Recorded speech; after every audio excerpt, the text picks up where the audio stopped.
If you're feeling the need for speed, sadly this wild blue yawner won't satisfy that craving. This is Sega Masters.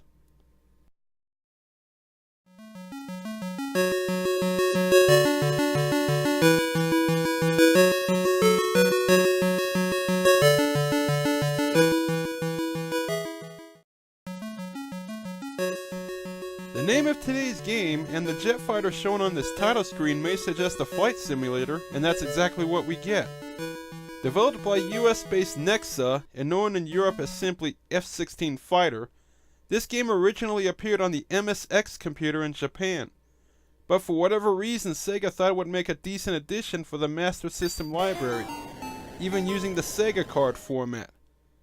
But the fact is, just because flight sims work great on computers, doesn't mean they belong on a game console, especially if the programmers try to ignore the differences between the two. The idea is simple.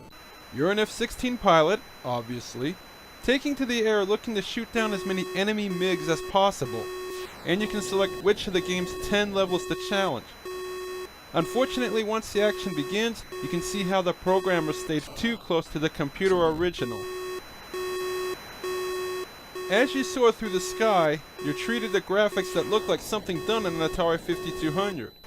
They consist of the white-colored grid, a plain single-colored background that changes colors on occasion, and some crudely drawn aircraft, and that's it. You also have your heads-up display with an airspeed indicator, an autopilot manual mode indicator, a compass, and some other indicators. Audio-wise, the only sounds to speak of are your jet engine, weapons firing, and annoying beeps from your HUD, especially when you're about to go down. Basic audio visuals aside, the gameplay itself is what really shows why this type of game does not belong on a console. When you do manage to engage some bandits, your plane is armed with a machine gun and a limited amount of missiles, as well as electronic countermeasures and afterburners to evade their gunfire. Trouble is, everything in this game moves at a snail's pace.